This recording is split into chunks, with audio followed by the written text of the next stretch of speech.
Sahabat Suara Tapian, kami berbincang dengan seorang motivator. Dia penggiat buku dan banyak belajar teologi, walaupun kami tahu dia bukan sarjana teologi, tapi dari bergiat belajar teologi dia banyak pemikiran, termasuk baru menerbitkan buku tentang bagaimana mengubah pikiran. Orang kadang juga menyamakan pikiran itu dengan hati. Sebenarnya sama nggak sih? Kalau menurut saya dari penelitian membuat buku ini, karena kadangkala orang juga membedakan itu. Pikiran itu berbeda dengan hati gitu. Padahal kalau kita mengubah bukan pikiran, tapi hati begitu. Apa menurut Lai? Jadi antara hati sama pikiran itu sebenarnya mengacu kepada substansi yang sama. Ya. Cuman fungsinya yang berbeda. Ya. Kalau pikiran lebih cenderung terkait terhadap hal-hal yang rasional, yang rutin, yang hal-hal kehidupan sehari-hari, sedangkan hati menyangkut perasaan, gitu ya, empati. Nah, pikiran nggak menjangkau soal-soal itu. Jadi itu sebenarnya nggak bisa dipisah sebenarnya. Antara hati sama Jadi tidak bisa dipisah ya. Tapi bagaimana membuat kita berpikir kritis? Memang ini penting. Ada yang menyebutkan bahwa natur manusia itu memang sudah diplot, memang Tuhan ciptakan, dia sudah otomatis punya kemampuan berpikir kritis.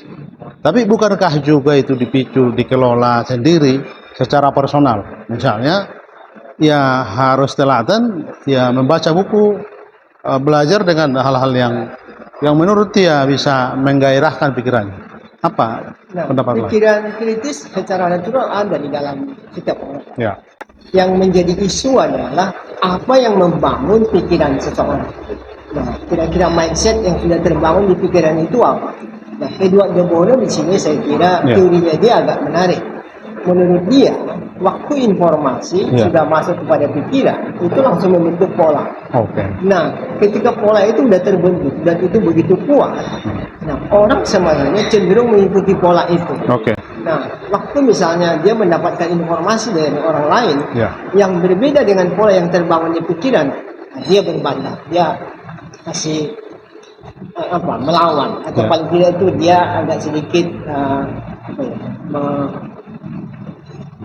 melawan lah, intinya itu dia seperti nggak menerima pandangan orang lain. Nah itu saya rasa Edward de Bono menarik di sini, teorinya dia sangat menarik dan saya salut juga dia bisa menjelaskan itu.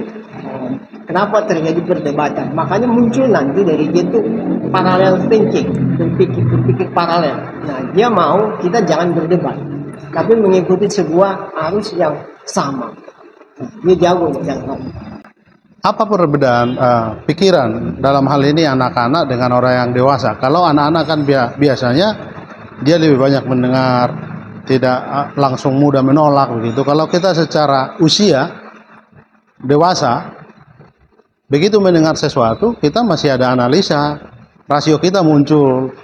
Ya, apalagi orang yang pernah kita lihat ya tidak ada kredibelnya, kita bisa langsung tertolak apa yang dia sampaikan. Kalau itu hal-hal yang menurut dia benar gitu. Apa yang membedakan?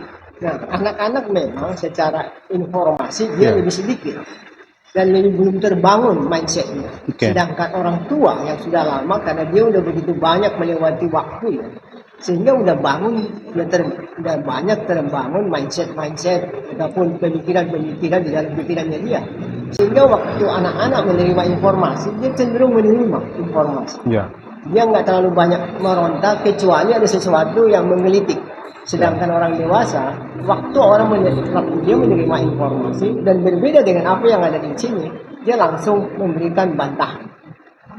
Karena kita ada banyak kemiripan lah. Saya tahu juga berkecimpung dalam dunia pelatihan, juga sering jadi pembicara. Saya juga bertepatan dapat sertifikasi motivator bidang leadership dan spiritual dari Eloy Jaluku. Tapi memang saya bukan motivator yang sudah pesohor ya. Paling tidak roh semangat dari memotivasi itu kan, merogoh hati itu kan kita pelajari. Lalu soal pikiran kembali lah. Pikiran ini kan tidak mudah kelola. Pikiran ini bisa tajam, dia bisa peka. Itu karena apa? Memang karena dibiasakan, karena memang ada nutrisi misalnya tersuplai makanan pikirannya lewat narasi yang bagus, buku-buku yang bagus, ya tontonan atau pembicara yang dia orang-orang memotivasi dia, apa yang membuat orang terbangun mindsetnya bagus begitu. Nah, ini ada misterinya. Oke, oh misteri ini. Nah, jadi kalau misalnya kita bicara secara umum, Ya, kita bicara umum ya, memang pikiran sudah memang secara natural ada kemampuan untuk kritis. Itu ada, Tuhan sudah ngasih itu. Yang jadi isu adalah apakah pikiran mampu membedakan mana yang baik sama mana yang tidak. Nah, ini bergantung kepada informasi yang masuk ke pikiran. Kalau misalnya informasi yang bagus masuk, seperti kata Edward de Bono, akan terbentuk pola yang bagus. Kalau informasi yang salah masuk, terbangun mindset yang salah. ya. Nah, waktu mindset yang salah terbangun, orang akan mengikuti mindset itu. Nah, jadi ini yang bedanya nanti kalau orang jadi Kristen. Ya. Saya bicara Kristen ini ya, Kristen yang sungguh-sungguh ya, Ya. bukan Kristen nominal. Oke. Nah, karena antara Kristen yang sungguh-sungguh sama Kristen nominal, anggaplah hidup baru gitu ya, sama yang belum percaya, ya bedanya barangkali dia tidak punya sense of ininya. Dia bisa membedakan ini dosa atau tidak. Dia Oke. nggak sensitif. Ya. Saya tidak menyebut alirannya ya, tapi paling tidak saya tangkap apa yang lain maksud itu. Ada yang berpendapat begini, tidak boleh pakai logika kalau kita beragama atau memahami Tuhan. Tidak perlu rasio, tidak perlu nalar begitu. Yang penting kita harus memberi diri begitu. Ini kan artinya dia melarutkan perasaan, tapi perasaan itu kan bisa dibolak-balikkan gitu. Apa pendapat lain di pendapat tadi? Saya tidak setuju kalau kita nggak pakai logika sama rasio. Saya kira kalau orang Kristen Ya. percaya kepada sejarah ya. Ya. Agustinus adalah orang yang paling pintar menurut saya. Dan itu pakai rasio sebanyak mungkin. Nah, tapi tadi dia tetap menempatkan iman di atas rasio. Nah, ada sesuatu memang yang tidak bisa kita pahami soal misalnya tentang keberadaan Tuhan. Dan semua kita pahami, Ya. kecuali sebatas yang diungkap di Alkitab. Nah, jadi rasio kita saya kira harus tetap digunakan sebaik mungkin sepanjang boundary-nya itu kita udah sepakati dan Oke. boundary-nya itu ya kitab suci. Kalau Oke, di titik itu kita sepakat lah bahwa memang Tuhan tidak boleh kita nalarkan karena memang dia di luar jangkauan kita. Bukan berarti kita tidak memakai logika kita. Kita kan diberi kehendak bebas. Tapi saya ingin memperdalam karena lain menulis bagaimana mengubah pikiran itu. Orang yang mengubah pikiran, saya sebutlah teman kita yang lain, Kristen yang lain, aliran yang lain selalu menyebut pertobatan. Pertobatan itu lahir baru begitu. Ya, itu tentu kan karena pola pikirnya berubah, mindsetnya berubah. Orang yang sudah berubah pola pikirnya kan pasti ada arah jalan yang dia akan pilih. Dulu berjalan di belakang, mungkin sekarang jalan lain begitu. Bahasa sederhananya ya. Bagaimana koneksitas mengubah pikiran ini dengan pertobatan? Nah, inilah sesuatu yang tidak bisa kita kontrol. Oke. Saya mengatakan itu bukan di dalam kuasa manusia. Oke. Jadi orang bisa bertobat itu bukan karena kemampuan saya memberikan informasi tentang bagaimana berubah. Karena itu pekerjaan Tuhan. Oke. Nah, ini barangkali kalau kita di orang Batak, kita harusnya dari Luther ya. Ya. Mau katakan sebenarnya lebih tepatnya sebenarnya Melanchthon ya. Ya. Nah, Melanchthon itu sebenarnya agak kurang setuju dengan Calvin di dalam beberapa hal. Oke. Itu soal predestinasi. Ya. Nah, sebenarnya soal pertobatan pun sebenarnya masuk wilayah itu. Dan ini sebuah topik yang nggak sedikit Oke. kontroversial, agak rada-rada nggak gampang juga dibahas. Itu topik menarik. Ini agak reform ini kita bahas ini lah ya. Saya HKBP tapi juga membaca paling tidak menyeluruh sih teologi reform, tapi saya baca. Martin Luther kan punya murid Melanchthon ya. Dia sama-sama. Ya, paling tidak dia pasti berbeda cara pandangnya dengan Calvin. Calvin yang kita tahu nalar teologianya kan muncul begitu.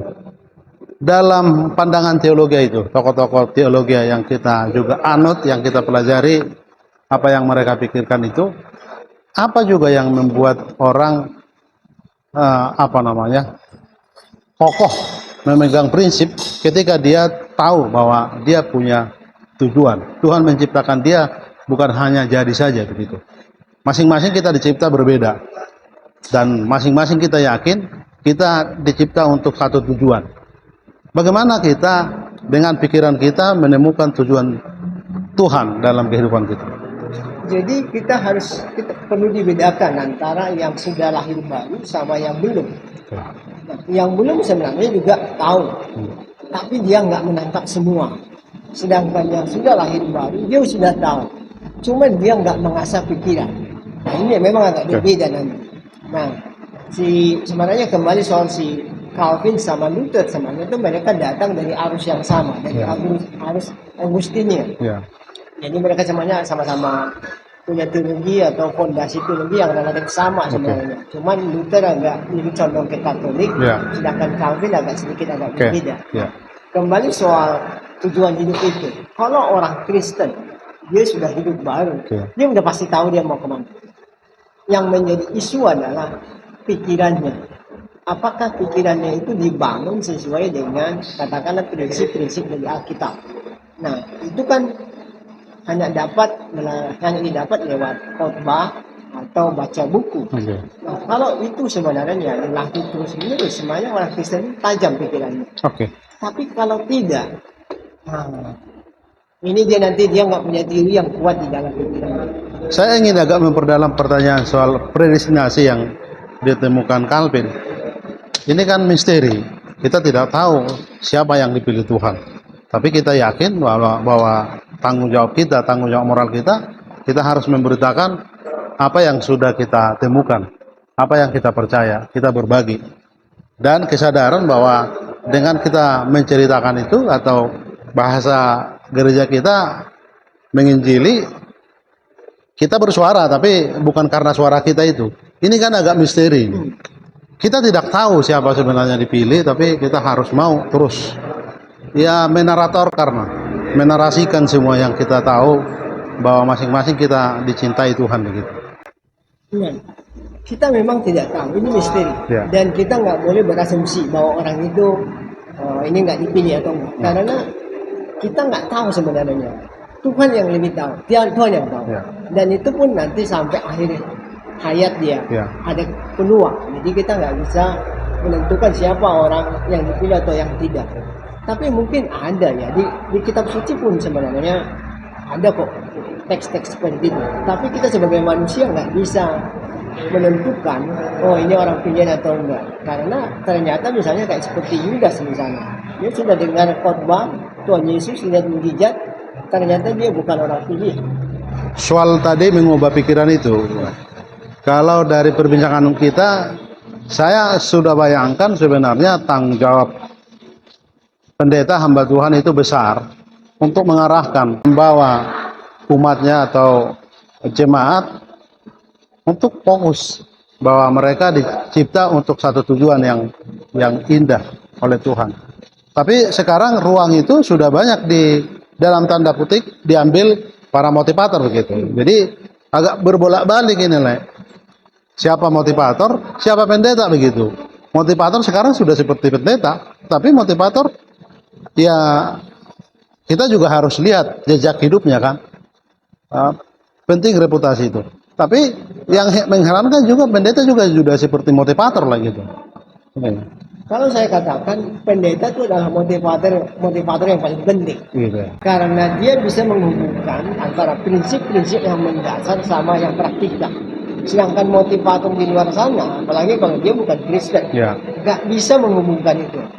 Dan saya rasa sedikit orang yang berani kalau dia Kristen, nggak berani secara publik menghubungkan yang dua ini. Saya sendiri juga nggak terlalu berani kecuali kalau saya sebut misalnya di dalam channel Kristen. Nah, untungnya pendeta dia bisa membongkar seluruh fondasi yang berkaitan dengan pragmatisnya ini. Nah ini sebenarnya kelebihan pendeta. Tapi sekarang pendeta kurang mengangkat hal-hal akarnya ini dia kurang nggak diangkat. Mengubah pikiran, tadi kan kita sepakat dan layak yang buat narasi itu bahwa pendeta itu motivator yang paling bagus.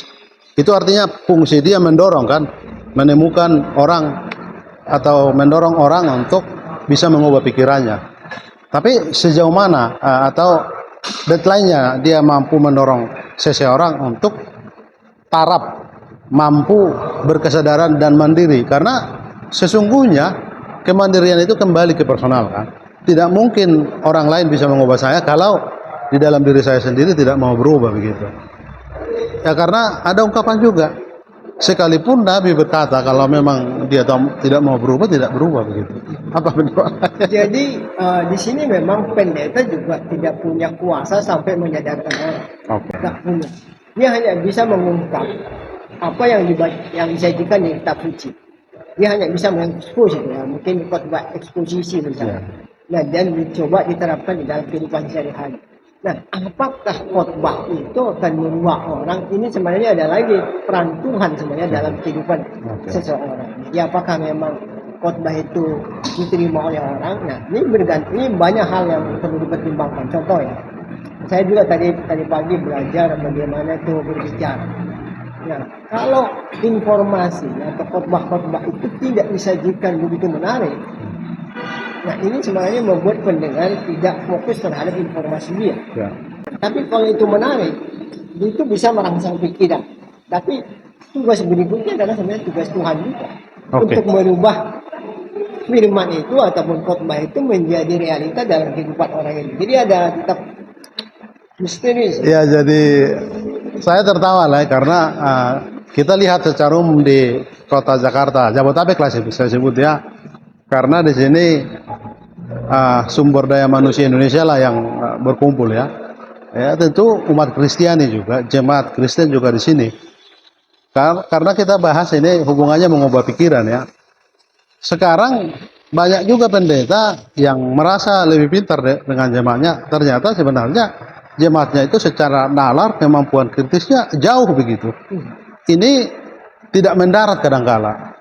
Ada seseorang yang di mimbar sana, di podium tinggi sana, tapi kita mendengar dengan terheran-heran, tidak masuk logika kita karena ini ada gap. Bukan soal komunikasi ini, pengetahuan. Jemaat lebih tinggi pengetahuannya dari hamba Tuhan begitu. Nah, ini memang tantangan ya bagi public speaker seperti kayak pendeta. Dia kalau tidak banyak membaca dan juga tidak melihat situasi yang real di jemaat, kayak seperti apa nih kehidupan di jemaat, itu ya sulit saya kira menghubungkan khotbah atau mengambil ilustrasi yang relevan dengan kehidupan jemaat. Dan contohnya, misalnya saya beberapa hari yang lalu saya ketemu sama teman-teman saya yang kuliah di sekolah Alkitab malam. Dan saya tanya mereka, pernah nggak nonton sinetron? Nah, misalnya kayak seperti Takdir Cinta Yang Kupilih, atau Cinta Melodi, atau macam-macam lah. Nah, ini kan masyarakat sebenarnya nonton ini. Apakah pendeta juga mengikuti apa yang terjadi di masyarakat? Karena masyarakat nonton itu. Jadi kalau sebenarnya pendeta misalnya mendengarkan informasi yang real di dalam masyarakat itu, khotbah pun sebenarnya harus di dalam tahap apa ya, dalam level aplikasi itu mengambil situasi-situasi yang real di masyarakat, bukan yang mengawang-awang gitu. Sebenarnya bukan mengawang-awang ya, memang masyarakat nggak kesana pikirannya. Dia punya kehidupan apa ya, masalah hidup yang berbeda dengan pendeta. Apalagi kondisi global sekarang, tantangannya kan berbeda. Kita tidak lagi bisa melarang suplai pikiran-pikiran, saya sebutlah begitu, lewat buku-buku literasi. Ya terjemahan yang paling bagus itu mengubah pikiran kan dari Amerika, dari Eropa sana. Bukan pikiran-pikiran tokoh-tokoh Indonesia yang bernalar, menarasikan, menaratorkan apa yang mereka tahu begitu. Jadi suplai pikiran kita itu justru dijajah oleh luar begitu. Apa yang kemudian nanti lah dengan kita terlalu banyak tersuplai pikiran-pikiran orang yang bukan spiritnya Indonesia. Nah, saya pikir ya, tetap kita harus kembali ke kitab suci sebenarnya. Oke. Kalau itu sebenarnya menjadi boundary-nya, Ya. itu sebenarnya kita aman lah. Makanya saya rasa orang Kristen juga termasuk hamba Tuhan atau public speaker harus tetap dia kuat di dalam kitab suci. Ya. Karena sebenarnya boundary-nya di sana. Dan soal pikiran saya kira tidak ada yang bisa mengalahkan kitab suci. Ya, Oke. cuman memang di dalam penjabarannya. Ya. Dan misalnya contoh lah ya, kitab Filipi saya kira sangat ini banget, sangat relevan banget sama kitab Yakobus soal Ya. praktikan. Nah, kita sebenarnya nggak perlu bergantung kepada buku-buku dari Barat, apalagi kalau buku dari Barat itu bukan ditulis orang Kristen. Apa macam buku dia? Ya mungkin ya kehidupan mereka mungkin lah. Seperti pernah saya dengar ya, Warren Buffett ya, Warren Buffett. Ya. Itu orang paling kaya ya. Ya. Nah, setelah saya coba dengar-dengar, Investor. dia kan dari Nebraska ya, Ya. dari Nebraska. Itu kan sebenarnya daerah selatan. Itu daerah selatan di Amerika itu semuanya Kristennya agak kuat. Ya. Tapi ternyata dia nggak percaya kepada Tuhan. Dia hanya diagnostik dia. Dan dia bilang di dalam sebuah video, saya akan tahu setelah saya mati. Saya nggak tahu apakah dia ada atau tidak. Sangat mengerikan. Tapi perilaku Kristen. Dia itu bagi-bagi uangnya kepada orang-orang yang membutuhkan, kepada charity lah. Dan orangnya baik sekali dan dia nggak merasa bergantung kepada kekayaannya. Itu pemikiran tindakan Kristiani, tetapi imannya aku agak sedikit ragu. Tapi karena ini kan pikiran yang berubah jadi tindakan itu kan juga kita harus bahas lah. Saya baca juga biografi dari Mother Teresa. Mother Teresa itu ada satu narasi yang dia sampaikan memberi sampai menyakitkan. Itu kan ungkapan Kristiani, seorang yang menimbulkan panggilannya. Sebenarnya kan dia suster, sudah di jalur pelayanan, tapi merasa ada kekosongan batin dan dia pilih ke Kalkuta untuk membuka pelayanan, melayani orang kusta itu. Dan dia menemukan teori altruis itu kan, memberi dengan ikhlas. Berbeda dengan tokoh-tokoh yang kita sebutkan tadi, sebenarnya dia tidak percaya Tuhan, dia kaya raya. Sebutlah, kita sebut Bill Gates. Bill Gates itu ya dia hanya filantropis. Dia orang kaya yang memberi hartanya, tetapi bukan karena untuk sadar bahwa hidupnya itu harus berarti, bermakna. Sisa-sisa dari hartanya jadi kasih, filantropis. Jadi ini juga harus kita ungkapkan juga menurut saya lah. Filantropis dengan altruis itu berbeda. Mother Teresa memberi juga dengan berjuang dengan hidupnya. Itu altruis. Tapi orang-orang yang kaya raya dengan filantropis itu nggak bisa disamakan dengan cara pandang pikiran tadi ya. Setuju nggak? Nah, saya jujur aja dalam soal memberi lah. Saya baca tafsiran Calvin. Ya. Soal memberi sampai juga deny yourself atau menyangkal diri. Ya. Saya jujur aja masih jauh dari pandangan dia. Ya. Karena dia bilang karena Tuhan atau Yesus telah mati untuk kita. Ya. Kita seharusnya harus berani berkorban sampai nyawa pun kita harus berani. Nah, mungkin untuk nyawa barangkali mungkin tidak terlalu pilihan. Itu pilihan yang paling tinggi lah. Ya. Tapi memang Yohanes juga menulis kan, kamu juga harus memberikan sampai nyawa. Nah, Calvin itu memberikan begini. Dia bilang begini waktu soal memberi. Waktu ada orang lain datang kepadamu meminta bantuan, resource yang terakhir pun kamu harus kasih ke dia. Kalau memang itu dibutuhkan. Jadi artinya apapun yang ada pada kita harus rela memberikan. Karena Tuhan telah menyelamatkan. Itu pemikiran yang dalamnya saya belum nyampe. Saya kira orang yang paling juga kita bisa teladani Rasul Paulus. Rasul Paulus itu dia tokoh yang belajar benar-benar teologi Yahudi, mendalami benar, mumpuni di situ, tetapi kemudian mengubah pikirannya bahwa dia doulos, hamba dari Kristus. Ini sesuatu yang luar biasa, misteri ya. Dia sudah mematikan dirinya, dia sudah mengikhlaskan bahwa apa yang dia lakukan itu ya untuk Tuhan. Saya kira puncak dari pengubah cara pikir yang saya mudah-mudahan nanti dikasih bukunya, mengubah pikiran itu sampai orang mati rasa kali ya. Jadi pemahaman kita terhadap pengorbanan Kristus di kayu salib sebenarnya kuncinya di situ. Nah, kalau itu sebenarnya dipahami dalam bagaimana Tuhan berkorban. Saya kalau itu dipahami dalam, kita mungkin agak sedikit banyak berubah Ya. dalam hal berpikir dan juga bertindak. Ya. Nah, kita kurang pemahaman ini. Sebenarnya pengorbanan Tuhan itu seperti apa? Apa maksudnya mati di kayu salib? Itu kalau sebenarnya orang-orang Kristen ataupun orang-orang Batak mengerti itu. Mungkin daerah-daerah Toba atau kawasan Danau Toba bisa lebih baik. Pembahasan kita lagi jadi mundur sekilas lah. Itu masalah kita sekarang. Narasi sukses itu orang yang secara materi melimpah. Banyak mobilnya, rumahnya banyak, semua secara materi, secara fisik dia melimpah. Tapi lagi-lagi orang yang sudah diubahkan, sudah mengubah pikirannya, kita kan sebenarnya debu kan. Tidak ada sebenarnya arti hartanya itu kan. Tapi ini jangan dipahami karena kebencian. Sesungguh-sungguhnya kan itu. Tapi kalau orang membanggakan depan umum cincinnya, saya merasa ini juga harus didengungkan terus.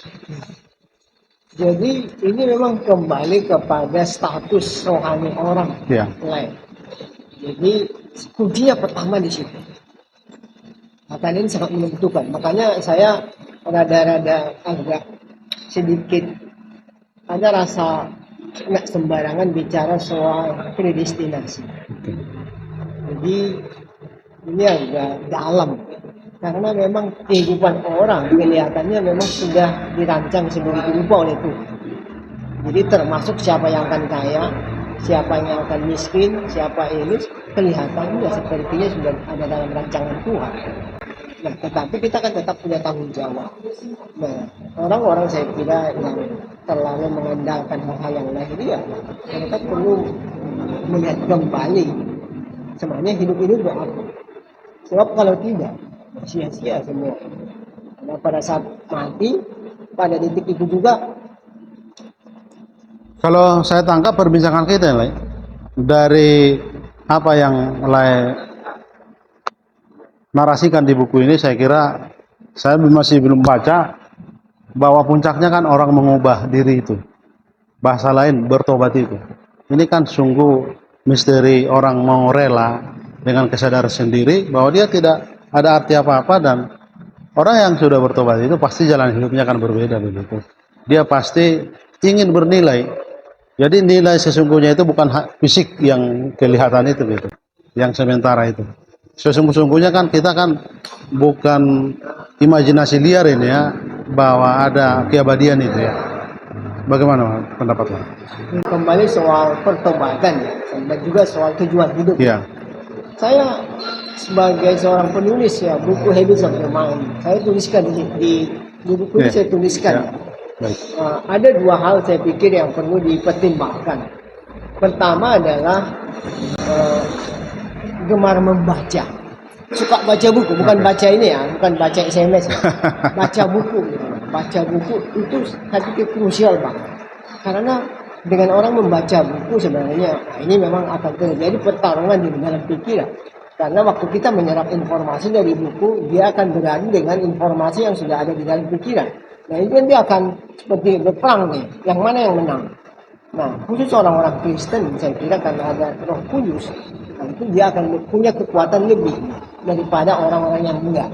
Ini misalnya ini buku ini ya dibaca oleh orang yang enggak percaya, ya tergantung Tuhan juga sih. Apakah Tuhan akan mengubah pikiran orang itu?